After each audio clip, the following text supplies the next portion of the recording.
Pero además de esto, un tema que a nosotros nos parecía muy interesante para conversar, tiene que ver con lo que está pasando en los colegios, ¿no? En los colegios de nuestro país, situaciones que se dan en varios niveles y que tiene que ver fundamentalmente, por un lado, con las apuestas, ¿no? Un tema que es recurrente, las apuestas online, y después también con lo que tiene que ver con los celulares en las clases y cómo eso impacta en la cuestión de la enseñanza. Estamos en comunicación con Martín Zurita, él es director ejecutivo de la Asociación de Institutos Privados de Argentina. Martín, ¿cómo estás? Roberto te saluda. Hola Roberto, buenas tardes, muy bien. Muy buenas tardes, muchísimas gracias por tu tiempo.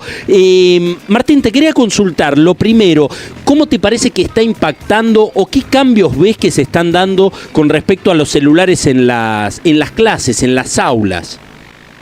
Bueno, mira, en la provincia de Buenos Aires no hay una normativa que prohíba el uso. Esto lo dejan al arbitrio de cada una de las instituciones y en los últimos tiempos, sobre todo el año pasado, muchas instituciones, por lo menos en la educación privada, han decidido, dentro de sus reglamentos de convivencia, no utilizarlos en las aulas. Así que muchas familias han estado de acuerdo con esto, muchas escuelas dicen que funciona muy bien, y otras no están de acuerdo con esta medida porque muchas veces el celular es la única forma que tienen los alumnos de acceder a bibliografía, acceder a como una herramienta pedagógica, y depende mucho de cómo lo utiliza el docente, ¿no? Acá tiene que ver la autoridad del docente, estamos hablando de otras cosas, porque bien usado en el aula es un recurso didáctico. Ahora, el problema es cuando esto no es bien usado, cuando no hay un control sobre esa situación y por lo tanto se desvía la utilización de la tecnología, que muchas veces hay todo un debate, es decir, si la tecnología puede estar fuera del aula, ¿no? Entonces, claro, me parece que hay que buscar un equilibrio. Sí, además, Martín, lo que pienso es que es tan rápido el avance, ¿no? La actualización que tienen distintas herramientas que tienen que ver con la tecnología, que muchas veces no permite que se den los tiempos de debate como para llegar también a un consenso a nivel educativo de decir, bueno, lo vamos a utilizar y lo vamos a utilizar de esta manera. Totalmente, coincido con esa visión. Yo respeto a las escuelas que han determinado la prohibición en común acuerdo con la comunidad educativa, con sus docentes, con las familias, pero también a todas las escuelas que lo utilizan, trabajándolo como una herramienta pedagógica y de utilidad. Sí. Por eso también ahí tiene mucho que ver la formación docente, ¿no? Docentes que realmente tengan la autoridad como para llevar una clase adelante y decirlo, en tales momentos sí, en tales momentos no. Claro. Yo creo que es una herramienta que se utilizada bien, me parece que es muy importante, ver en tiempo directo, ahora estás hablando de arte y mostrar una obra de arte en un museo, que todo el mundo saque el celular para ver esa obra y ahorrar mucho tiempo, ¿no? Pedagógico, que si tenés que ir a la sala de computación, tenés que prender el proyector, que aquello, sería mucho más tiempo y me parece que se podría utilizar bien. Ahora también hay que decir, y vos lo nombraste en el comienzo, hay peligros que tienen que ver con, muchas veces se ha detectado alumnos jugando, apostando en estos casinos virtuales o juegos virtuales que si bien tienen que ser prohibidos para menores de edad, hay un crecimiento muy grande de los adolescentes en esto y también se ve en la escuela como por supuesto en las casas, ¿no? Así que creo que es importantísimo que los adultos, los educadores, la familia, trabajemos mucho en conciencia de todo lo que está ocurriendo con esto en los últimos tiempos, ¿no? Sí, también me imagino, ¿no? Las familias que tienen que mantener un aprendizaje constante también de las herramientas que existen como para poder saber a qué riesgos se encuentran expuestos los chicos, porque hablamos de las apuestas online hace un tiempo, ahora no está apareciendo tanto, por suerte, no sé si es porque no aparecen los medios o porque no está sucediendo tanto, pero con la inteligencia artificial vos recordarás casos donde utilizaban para cambiarle los cuerpos a sus compañeras, algunos varones, o utilizan para que sea un instrumento para hacer ciberbullying. Es decir, hay un montón de desafíos muy grandes que está enfrentando en este momento la escuela. Desafíos muy grandes de la escuela, desafíos, como bien lo dijiste, de la familia, que tenemos que trabajar con una alianza muy estratégica y con un diálogo muy empático con los adolescentes, con los jóvenes. Hay que hablar de esto, hay que hablar de las billeteras digitales, claro. hay que hablar del ciberbullying, hay que acordar reglas de uso, ¿no? Para limitar que los celulares no estén todo el tiempo como una presencia permanente y fomentar otras actividades alternativas, ¿no? De deporte, de arte, al aire libre, tiempo claro. en familia, que eso también con los tiempos que vivimos, a veces hay muchas familias que les cuesta por la cuestión laboral, por la cuestión organizacional, pero me parece que son temas que cada vez vamos a tener que concientizar, porque justamente en la adolescencia es donde hay más vulnerabilidad, ¿no? Y donde este tipo de cosas aprovechan. Fíjate que todo lo que tiene que ver con apuestas, hay una organización que es impresionante, ¿no? Claro. Hay prestamistas, bueno, hay gente que, influencers, bueno, la publicidad es un bombardeo incesante, y así como eso, otras cosas que, como vos decías, uno tal vez no sabe como adulto, ¿no? Y ves que el hijo está en el celular, pero bueno, ¿cuál es el alcance de eso donde puede llegar a entrar? Así que es un tema que tenemos como familia y escuela estar muy unidos y trabajar.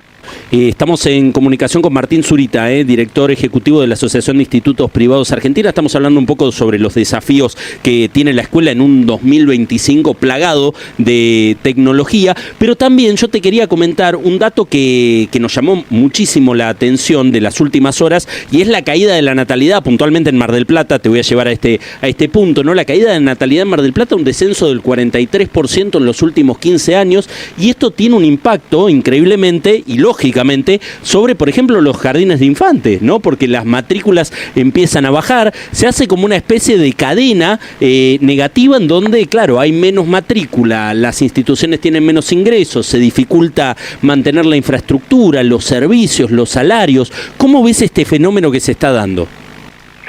Bueno, nosotros venimos hablando hace tiempo de esto, a veces esas voces, ¿no? En medio del desierto, ahora por suerte se está tratando mucho porque es una realidad inminente. Nosotros lo veníamos viendo ya en la época de la pandemia, un poco antes también, que pasaban los jardines maternales, después en los jardines infantes, y ahora está llegando inclusive a primer y segundo grado, por una cuestión vegetativa, ¿no? Claro. Pero esto que vos decís es una realidad. Los censos, cuando vos hablas en las salas de maternidad, hace mucho tiempo que están viendo también esta situación, muchas han cerrado, muchas privadas han cerrado, y ahora lo estamos viendo en la escuela, y esto se va a trasladar a otras cuestiones de la sociedad también. Me parece que hay que encararlo de una manera muy seria al tema, porque es una tendencia a nivel mundial, prácticamente, salvo en África subsahariana, se está dando en todos los países, inclusive en todos los países de la región. A nuestro país llegó un poco tarde esta cuestión, pero que nosotros, particularmente en nuestro sector, por supuesto que estamos preocupados. Lo vemos que hay salas que se han cerrado, vemos que hay salas que tienen menos alumnos, y en una institución privada no es lo mismo que en el Estado. El Estado tiene otra manera de poder, ¿no es cierto?, reubicar a las maestras que podrían quedarse sin trabajo, poder hacer doble jornada, etcétera. En una escuela privada es distinto porque, bueno, es un propietario que tiene que ver toda la cuestión de indemnizaciones o de reestructuración de la escuela, que es mucho más complicado.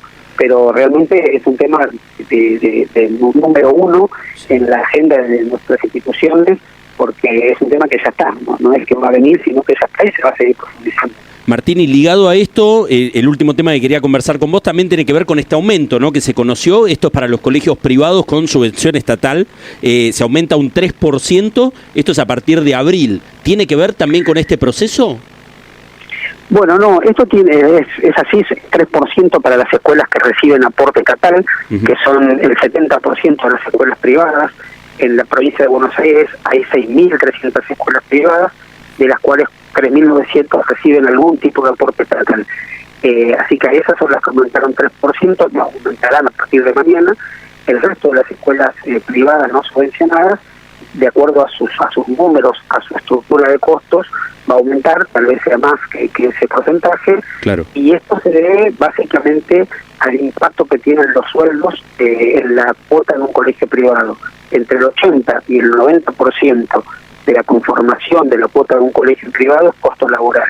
Como aumentaron los salarios un 9% en dos tandas, en la provincia, bueno, esto se tiene que reflejar en las cuotas. El mes pasado se aumentó un 6% y este mes el otro 3% que se le dio a los docentes. O sea, vos lo que me decís es que de 10 pesos, ¿no?, que se pone en un colegio, sí, 8 o 9 pesos es todo salarios, y quedaría un peso o dos como para infraestructura, para poder innovar en las estructuras de los colegios.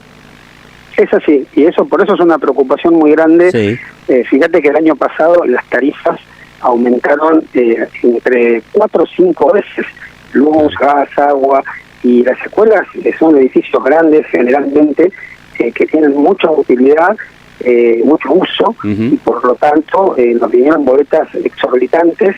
Esto sumado a los gastos de mantenimiento, tanto limpieza como renovación de material tecnológico, que tenemos que hacerlo permanentemente, hace que realmente estemos preocupados, porque justamente los aumentos de cuotas no contemplan esto, y estos eran tal vez gastos que antes uno los tenía un poco más controlados y que en los últimos tiempos se fueron haciendo, y realmente no acompaña, a pesar de que sabemos que prácticamente todos los meses se están aumentando los valores de las cuotas y que las familias hacen un esfuerzo grandísimo para sostener a sus hijos en las escuelas de gestión privada.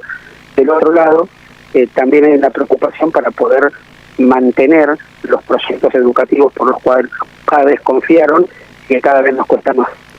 Martín, te agradezco muchísimo la charla. Me parece que es un tema súper interesante, desafiante sobre todo, que necesita también un abordaje muy profesional y que sea multidisciplinario, porque estamos hablando de natalidad, estamos hablando de tecnología, estamos hablando de educación, de procesos didácticos, ¿no? Es muchísimo realmente todo lo que abarcan estas instituciones. Así que, si te parece bien, en otra oportunidad me encantaría seguir charlándolo.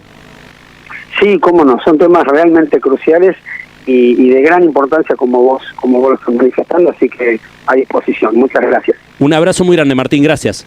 Gracias a usted. Ahí estaba Martín Zurita, es director ejecutivo de la Asociación de Institutos Privados de Argentina, es AIEPA. Hablamos un poco de todo, sobre la educación, hablamos de la infraestructura, de los costos que tiene todas las instituciones privadas, también de lo que tiene que ver con el aporte que hace el Estado a alguna de estas instituciones, y los grandes desafíos, ¿no?, y los problemas y también los miedos que tienen los padres de lo que está pasando con los chicos, sobre todo el uso de los celulares, procesos y fenómenos nuevos como es el ciberbullying, y también las apuestas online.